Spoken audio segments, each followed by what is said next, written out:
I've never been able to talk to my friends and trying it.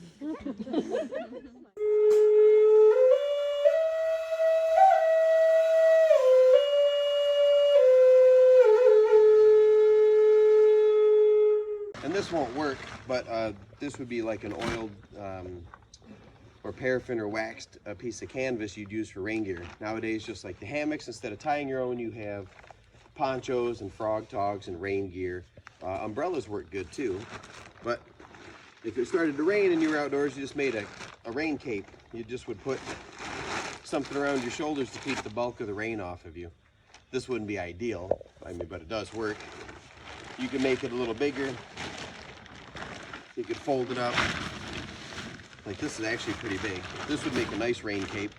I could fit this over my backpack and myself. And then I could use my little loop and a couple paracord, little piece of paracord, and tie this shut right here. And this would drape down over everything. It's basically a poncho. It's rustling when you walk, but it would keep the rain off of you for moving around camp. It keeps your hands free to do stuff. When you squat down or sit down, you're kind of in a little cocoon. And then when you get where you're at and you want to sleep, you would take your little rain cape off. You could even make a backpack out of this.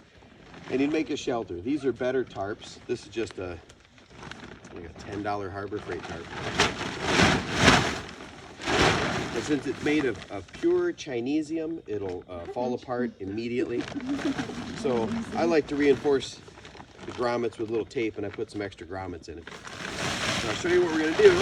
We're going to make, let's say I was using this as my rain gear. So I brought this just to drape over me in case it rained, and then I planned on sleeping under it. Or I could gather the ends and fold it in and sleep off the ground in a hammock. So we've gone before and used just a tarp and one wool blanket or a patoo, and then you've got an insulating layer and a rain shedding layer or ground.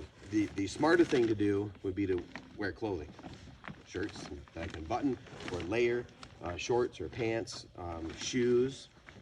But sometimes we'll go on, I don't know if I'll do it on a nocturnal hike, but we've done this one before in my great kilt. Have you ever seen a great kilt?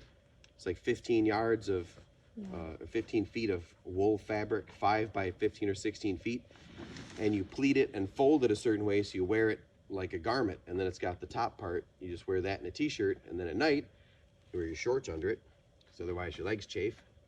I learned that the hard way. At night you take that off, and you can make, usually the Scots used to travel with 3 men, and one guy would take his kilt off and they would make a tent out of it. And another guy would lay his kilt on the ground, and the 3 of them would lay down, and the 3 of them would lay naked to share body heat because they don't have anything else. They're using clothing. And they'd use the 3rd kilt as a blanket. I've never been able to talk to my friends and trying it. Come on, guys. Weird. But my wife and I have used that as a sleeping bag and a blanket, just my kilt. And then in the morning, and we had a tarp. So a tarp and my kilt, and we didn't have any other extra stuff with us. So at night, we just... to sleep under, we just laid on the blanket she had on a pad, or not a pad, another tarp, made a tarp out of this, and then we took off my kilt and we just laid down and made like a triple layer, because it's thin wool, but it's 3 layers, and we slept under that. I was a little cold because I was only in my t-shirt and underwear, but she was pretty warm with that.